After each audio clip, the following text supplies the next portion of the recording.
Welcome to the town council meeting tonight. We're coming to you in a slightly different format because of the restriction on size of gatherings and social distancing. So in order to comply with those guidelines, we're limiting the size of the gathering to tonight's council meeting, and it's being held virtually through this online platform. We're attempting to follow Hampstead's town code for meetings of the council to be open to the public in accordance with state law.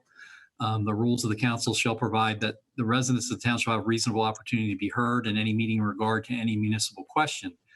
In order to comply with the code and to make the good faith effort in allowing public input, we're streaming tonight's council meeting on Carroll Media Center, CMC.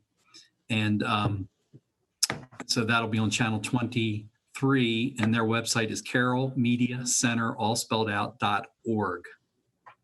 We provided the opportunity to call or email questions or comments in advance per our meeting notifications online, and as was published in an article in the Carroll County Times.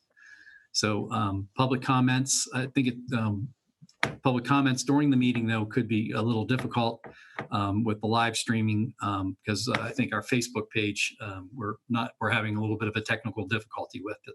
But thank you for your patience and understanding as we try to adopt new ways of communicating in a difficult time. So first thing on the agenda, called the order, which I basically did.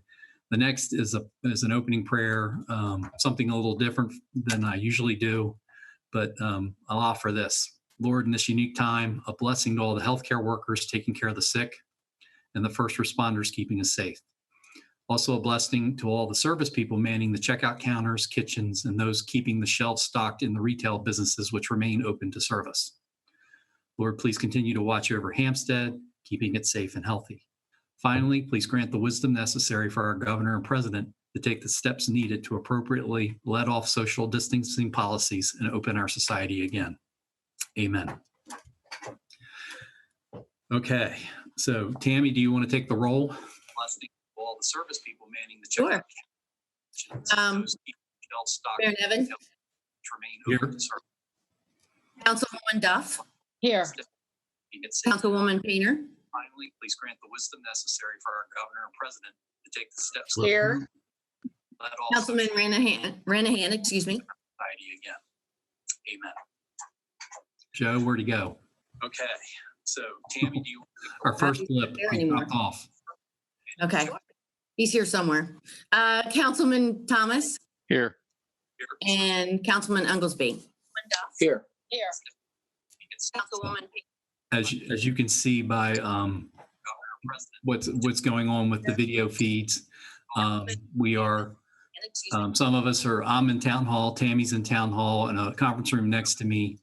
Jim works moderating tonight's meeting by the virtual part of it. He's down the hall, as is the chief. And then council members are joining us from their respective residences. So all spread out as we're supposed to be. So with the roll call done, minute approvals from the council meeting of March 10th. So moved. Second. Some of us I'm in the town hall. Tammy's all those in favor? Aye. Jim works. Anyone opposed? Okay. Tammi. A note, if somebody's got channel 23 streaming in the background, it's feeding back into this, into our broadcast. So could you turn it off? Or mute it. Mute it, one or the other. Minute approvals from the council. Okay. Oversight responsibilities. Oh, no, I'm sorry. Town manager's report and the Main Street revitalization update. Tammi, you're up. Okay. Due to the pandemic guidelines, State Highways canceled their monthly meetings, and the town has canceled our Monday morning meetings about the downtown revitalization project. However, we continue to communicate via phone and email. We have also held a meeting by conference phone. The construction is an essential business that is permitted to operate, so the Main Street project is moving forward. CJ Miller will soon be installing a new mast arm on the traffic signal at the intersection of 482 and Route 30. There's an outage among several lamp posts on the lower southbound lane, and traffic systems has been working on the issue. CJ Miller has completed the sidewalk, curb, gutter, and landscaping on the northbound lane. The town is now connected via the sidewalk from Upper Ford Lane to Northwoods Trail. So if it was a different time, maybe we'd have a little parade, but not right now. Weather permitting, the installation of the remainder of the lamppost should begin this week. I think they started putting a few more up tonight, actually. The concrete pads for the new cluster boxes have been poured. The post office needs to order more boxes before they can be installed. Crews will soon switch to the southbound lane and travel south, removing old sidewalk. For everything we've been doing for COVID-19, at the beginning of the COVID-19 pandemic, we began implementing new protocols. We have not conducted any face-to-face meetings, including between our 3 different departments, to limit exposure to essential personnel. All 3 departments have maintained the same level of interaction as usual, but via phone or email without person-to-person contact. Maintaining the ongoing operations of the water system is Public Works' main priority. As a result, Public Works continues to be split into 2 teams, one managed by Superintendent Kevin Han and the other managed by Assistant Superintendent Toby David, with each team taking separate 1-week shifts. In the meantime, any routine maintenance that requires personal interaction with the citizens of Hampstead has been placed on hold. Town Hall is temporarily closed to the public. Town Hall will be operated with limited staff in the office, and those not in the office are working from home.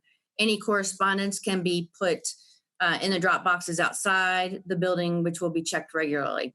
I appreciate how well the town staff has adapted to this new normal and how they continue to work hard.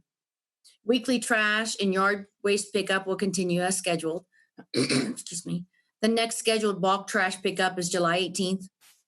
If the COVID-19 restrictions are lifted sooner, Hughes Trash may schedule a makeup date before then for the March bulk trash that was canceled.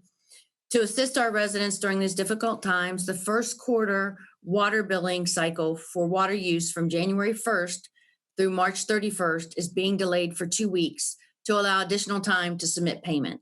The water bills will be sent out tomorrow with a due date of May 15th. While Town Hall remains closed to the public, payments for your water bills may be made online at www.hampsteadmd.gov or through your own banking institution, by credit card, or by via check that is mailed or placed in one of our 2 drop boxes in front of Town Hall. If additional assistance is needed, please contact us. We are still answering the phones and the emails. In our emails, we can be reached by phone at 410-239-7408 or via email at hampstead@carr.org. As the mayor stated in his March 24th Facebook message, our main goal is to keep all our citizens and staff healthy and safe during this challenging situation. We appreciate everyone's understanding and cooperation. For our small businesses, information about federal small business administration, state, and county funding was sent to all our small businesses, along with details about unemployment benefits for their employees. Jim Rourke is assisting businesses with their questions. Our development and residential projects continue to move forward. I have been communicating with the developers and county staff via phone and email, and we're actually having a Microsoft Teams virtual meeting tomorrow with the county and a commercial developer regarding a property on Main Street. Staff is preparing the draft budget for FY 2021. This budget needs to be introduced to council during the May council meeting, so it may be approved during the June council meeting. We are hoping if we schedule our budget workshop towards the end of May, we will be able to have it in town hall so the public may attend in person.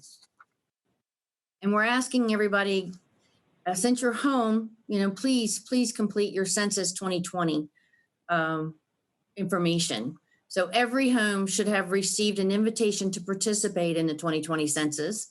And we just encourage you to respond by phone, online, or by mail. And the U.S. Census Bureau has temporarily suspended field operations and in-person interviews for its ongoing surveys. Adhering to social distancing guidelines from federal, state, and local public health authorities, the Census Bureau has modified all of its data collection protocols to eliminate personal visits. They're not visiting people's homes right now.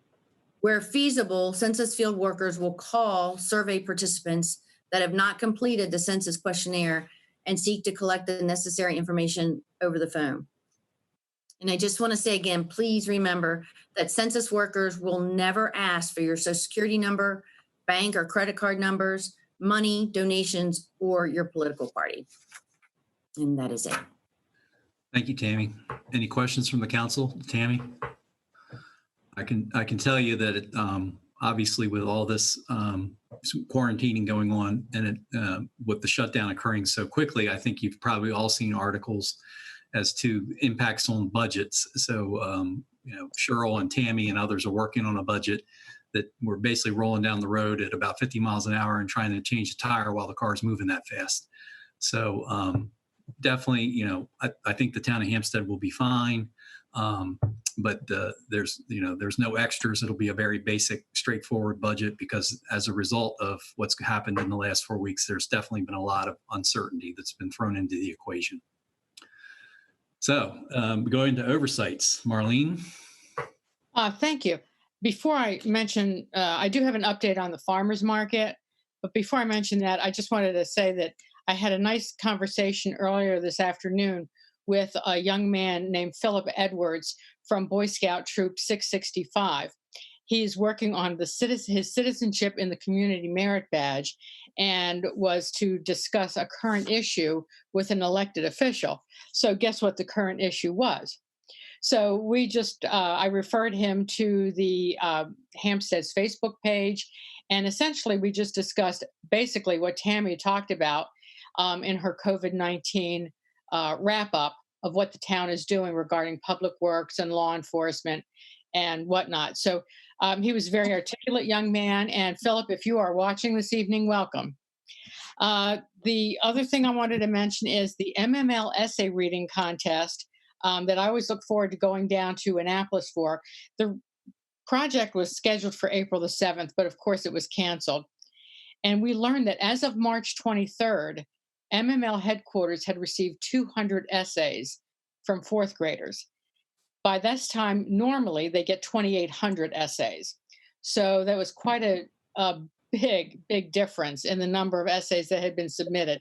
So in place of the essay contest, MML has offered a packaged learning assignment that consists of reading and comprehension, a mapping activity, and a short writing assignment for students about problem solving. So information for educators, they can find this, it's available on the MML's website, and Maryland's Superintendent of Public Schools has agreed to share this link with educators. Now, just a brief farmers market report, which could get long, but hopefully not. Governor Hogan's initial COVID directives allows Maryland farmers markets to operate since they are an important source of local food products. However, Keith Johnson, Hampstead's market manager, has been in regular contact with a representative of the Maryland Department of Agriculture and has learned that all Maryland farmers markets will be subject to over 20 specific restrictions before being allowed to open and operate.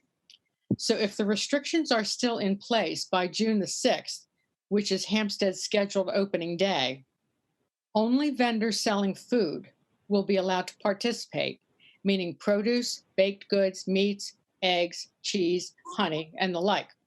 No craft products will be permitted. All baked goods must be prepackaged. No food samples will be allowed. Customers will not be permitted to touch any food. They must tell the vendor what they want, and the vendor will select it for them. There will be no cook-to-order food permitted, which eliminates our breakfast chefs. All vendors must have hand washing stations which comply with state guidelines. Wastewater may not be dumped at the market site. Vendors must also wash down their vehicles and sanitize them once they return home. The market itself must have 2 hand washing stations, one at each end of the field, and no entertainment will be permitted. So, considering all that, Keith is going to be contacting each vendor over the next few weeks. Firstly, to let crafters know that they may not be able to participate under the current restrictions. Secondly, to let the June breakfast chefs and musicians know that they may not be allowed to participate under the current restrictions. And then lastly, and most importantly, to find out if the farmers and the bakers who are permitted to participate will actually be able to do so under those strict state guidelines. So applications have been received right now from 32 vendors so far, 21 of whom offer permitted products, food products, such as the baked goods, produce, eggs, meat. So it's going to be a big job for the market advisory team. And Wayne, feel free to correct me if I've missed anything on that. But as far as I know, the team is going to review Keith's findings after he speaks with each of the vendors, and the team will determine if the market can feasibly open on June the 6th, or if the opening should be delayed. So I've never had a report like that. So hopefully we don't have any more. And I think Keith is just hoping beyond hope that the restrictions are lifted and that the market can go on June the 6th without the restrictions. So we'll see.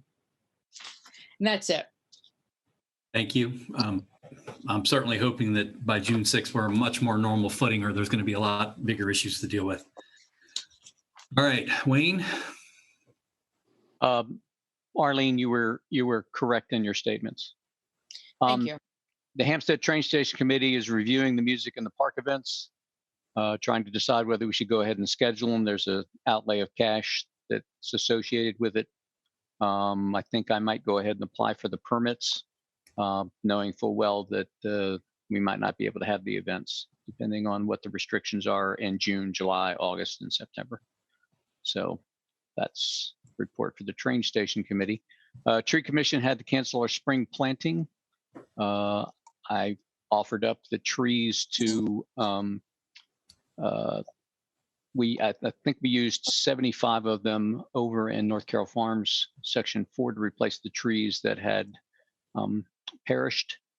I was able to find homes for a bunch more, and then I gave the rest of them to Tammi, and she made them available to other towns to come pick up. So there's no meetings scheduled currently for the Tree Commission. That's all I have. Thank you. Deb, anything on your end? I know planning and zoning was canceled, so. That is correct. Our last planning and zoning meeting was canceled, so I really do not have anything to report at this time. But we do plan on holding our April Planning and Zoning Committee meeting, whether it's in person or by virtual meeting again. That is correct. Thanks. Dave?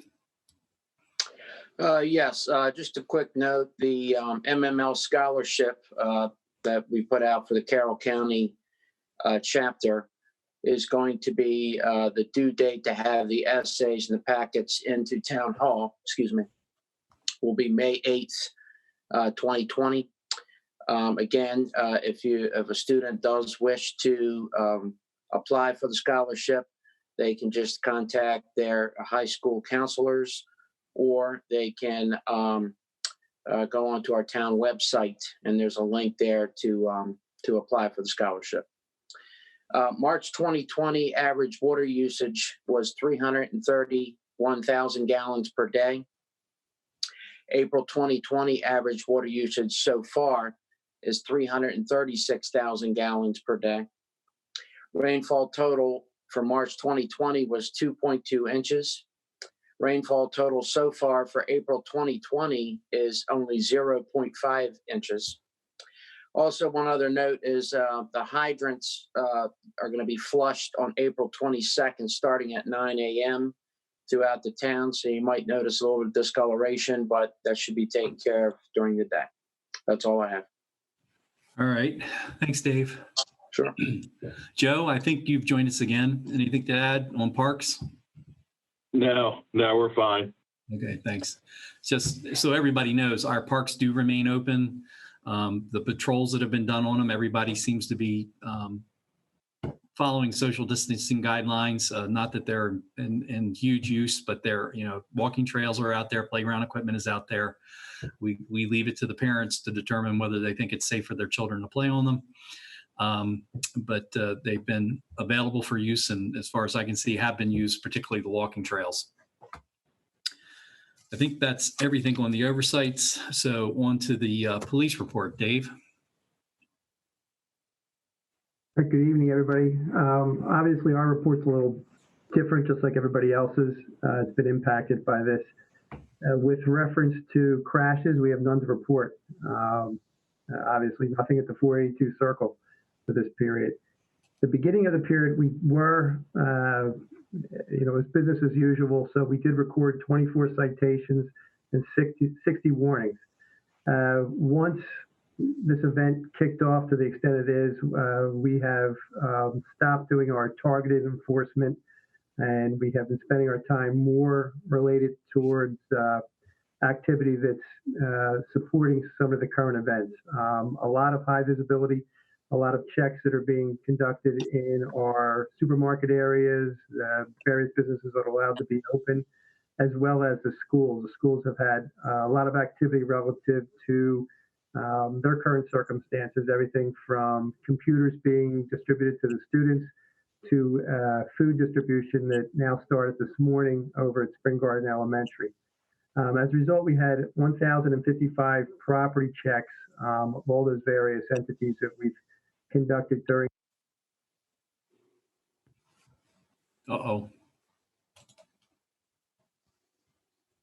Dave, you went mute on us.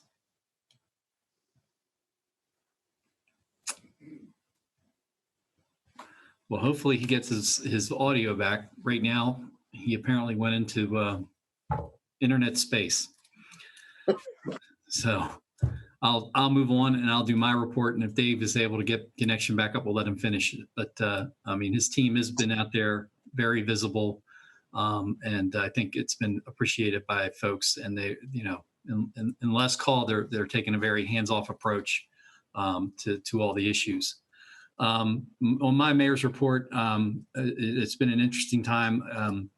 I've been on lots more of Skype calls and teleconferencing and doing Zoom calls like this instead of face-to-face, and that includes with all the Carroll County mayors. We've been texting quite regularly, and we're actually getting together tomorrow night by Zoom just to talk things over and see how everybody's doing in each respective town.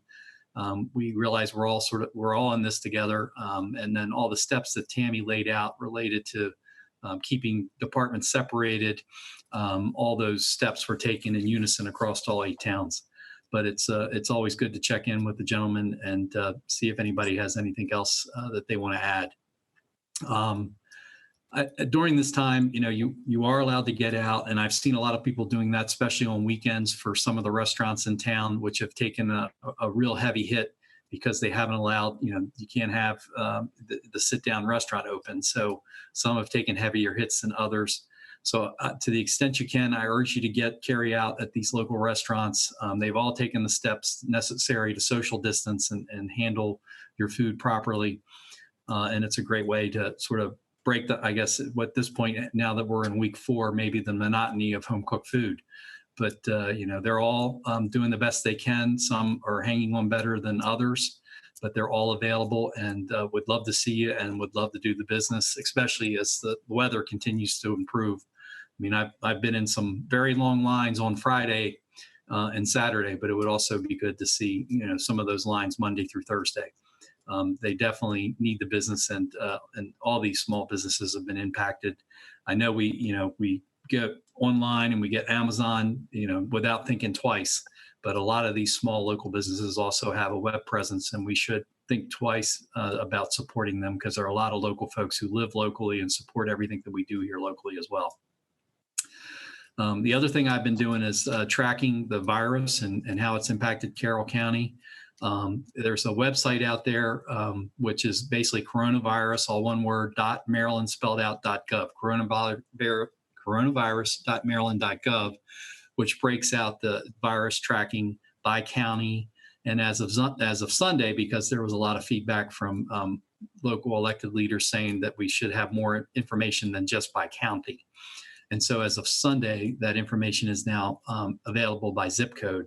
It's interesting to note that Hampstead has the entire zip code, which includes parts of Baltimore County, has exactly 9 cases. And that any area that, if you highlight the zip code, when you pull up the website, you'll see the counties, but there's a tab over there where you can go by zip code, and you just sort of have to highlight and find where your county is that has an interest.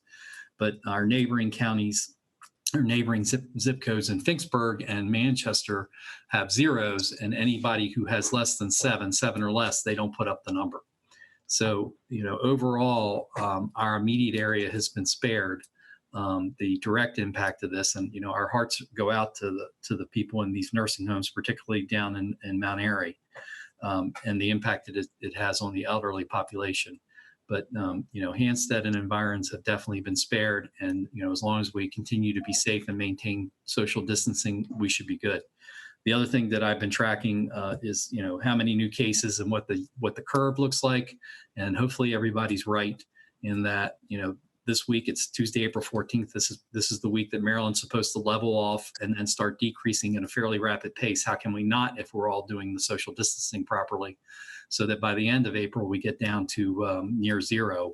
So God willing, maybe we're not in a virtual meeting in May, and we can start opening places up and get back to a normal footing. And hopefully the governor sees Carroll County and lets us open up sooner rather than later, because there are places closer to DC and Baltimore County, Baltimore City, which are obviously experiencing higher infection rates.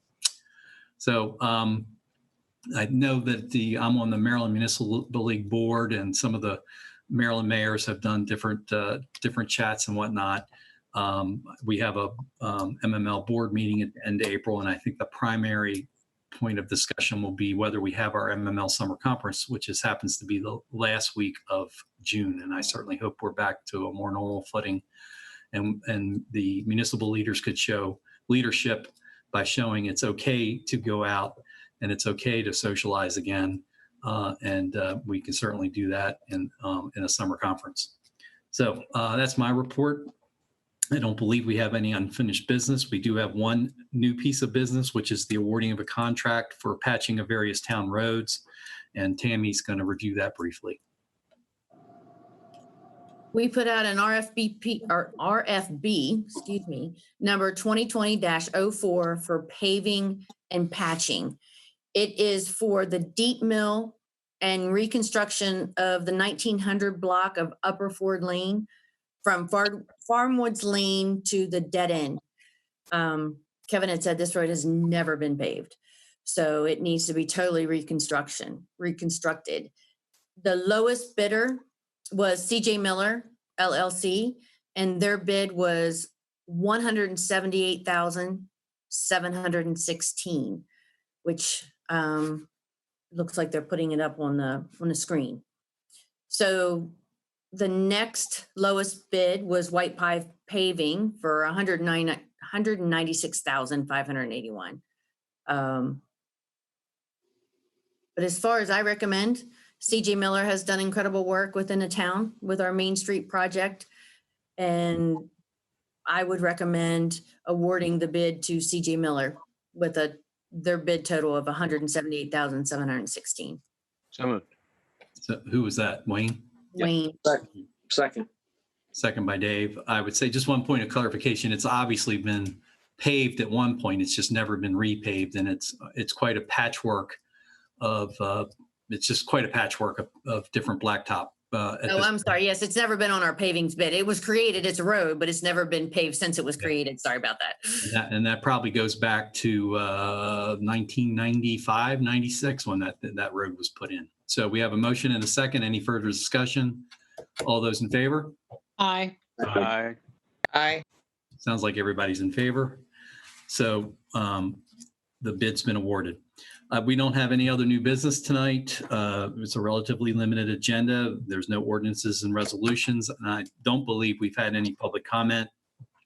So other than to say stay safe and stay healthy, and that my thanks to Tammi and Jim for, after initially thinking we wouldn't have a council meeting, to them twisting my arm saying that they could pull this off virtually, for them, and the CMC for getting this arranged and allowing us to do this. My hat's off, and I do appreciate it.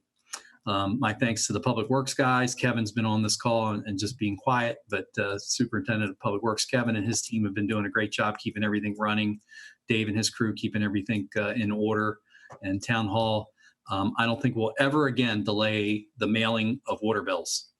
because the day after they were due, there were, I don't know, 15, 30 calls a day as to where's my water bill. But, we did feel it was necessary because we didn't want people showing up at the door when the door's not open, and it's still not going to be open. But I think people will figure that out. Plus, in this time, giving people an extra couple weeks to pay the bill was deemed appropriate. So they're out now as of tomorrow. So anybody have anything else they want to add? I'll take a motion to adjourn. So moved. I think that was Wayne. Nope, that was Yeah, Joe. that was Joe. Yeah, okay. Wayne seconds. Wayne seconds. All those in favor? Anyone opposed? Thank you all. And hopefully we're back on a more normal footing come May.